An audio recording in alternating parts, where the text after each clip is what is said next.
For today's lesson, our focus standard comes from Grade 8, Statistics and Probability, Standard 4, Calculate Relative Frequencies to Describe Possible Association Patterns. Our topic for this lesson comes from Data and Statistics, Analyze Two-Way Frequency Tables. Our essential question is, how do we analyze the patterns of association in two-way frequency tables? Please take a moment, pausing the video if you need to copy down the standard, the topic, and essential question into your header, along with today's date. Be sure and set up your question column and your note column, and resume the video when you're ready to begin. I just want to start by reviewing all the different types of frequency that we have learned. So there are 4 different types. And the first one is a two-way frequency table, which is just that of the raw data counts. Then we learned about, in comparison to that there are relative frequency tables, where now we're looking at the ratios of each cell or joint cell divided by the total number surveyed. So that was whole table relative frequency.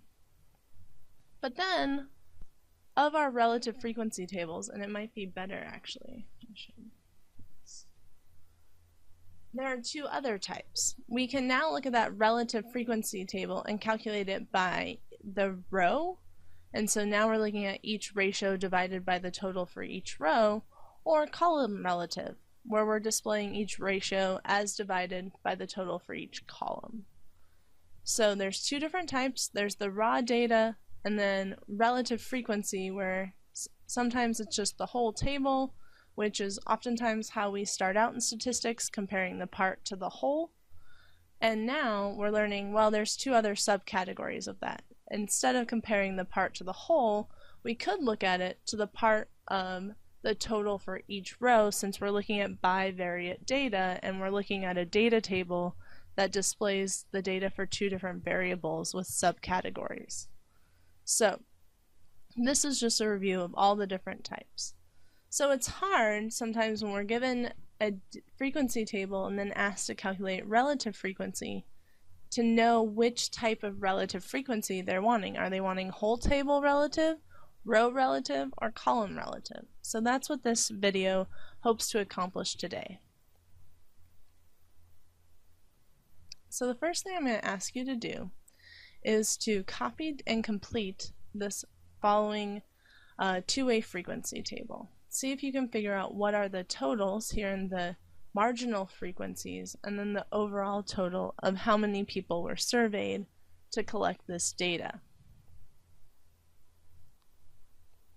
You may want to pause the video to do this, and then resume the video when you're ready to compare your work with mine. Okay. So all we've done here then is just add up the totals by row and by column to fill out the marginal frequencies. So there were 80 people total who spoke a foreign language, 65 people total who do not speak a foreign language. If we add 80 and 65, we get 145, so we know 145 people overall were surveyed.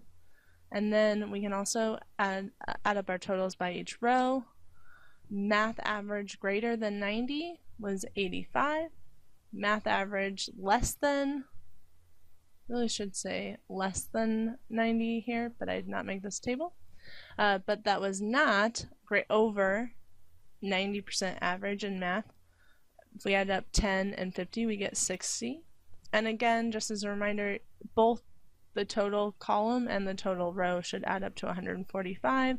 And indeed it does when we look at this totals column. So now let's practice. I'm going to ask you some relative frequency questions, and we want to decide which type of relative frequency are we looking for based off this table here. So how many total students were surveyed? That here would be looking at 145. So we would say 145 students were surveyed, and this answer is found by adding up the marginal frequencies. And I already kind of talked about that a little bit, so I kind of gave that one away. Let's try the next one.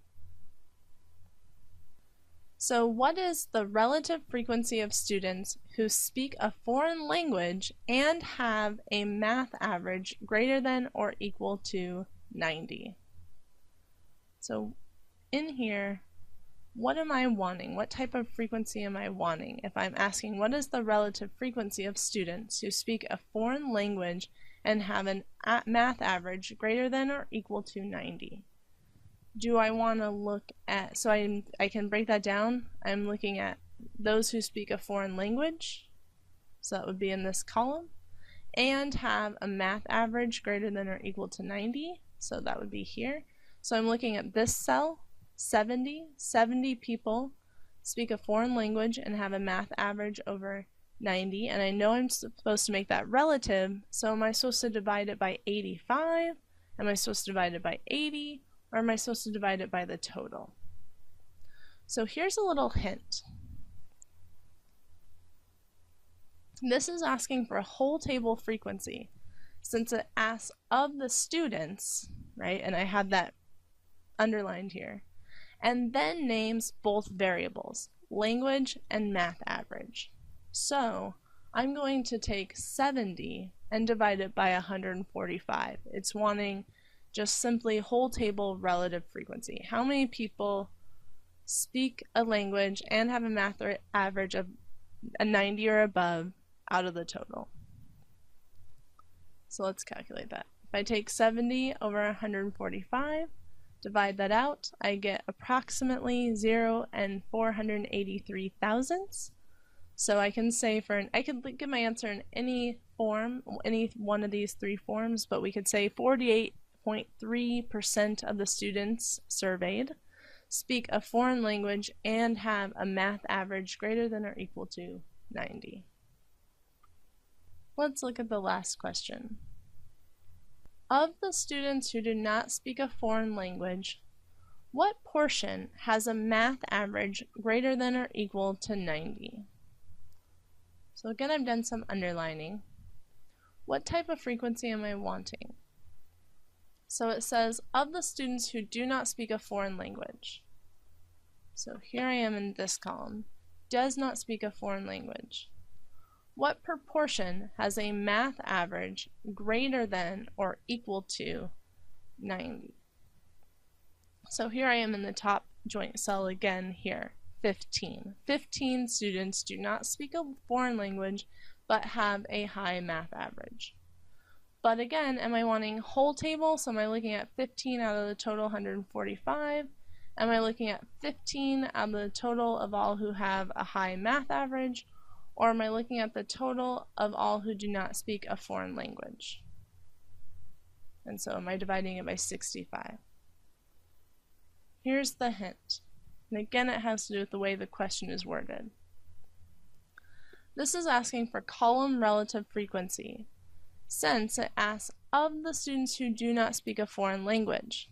So it says right here, underlined again, of those, out of all of those, what proportion has a math average? And it only names one other the other math variable and asks a specific one. So I am going to do column relative frequency, taking 15 divided by 65. Let's see what happens when I do that. When I take 15 divided by 65, I get 0 and 23 hundredths approximately. So again, we can give it either as a fraction, a decimal, or a percent. And we can say 23% of the students who do not speak a foreign language have a math average greater than or equal to 90. So this concludes our video on practice analyzing two-way frequency tables. And please take a moment to make sure that your notes are fully complete, that your header is complete, that you have everything copied down from the notes column. You then may want to start doing your study guide questions and answering those study guide questions in your summary.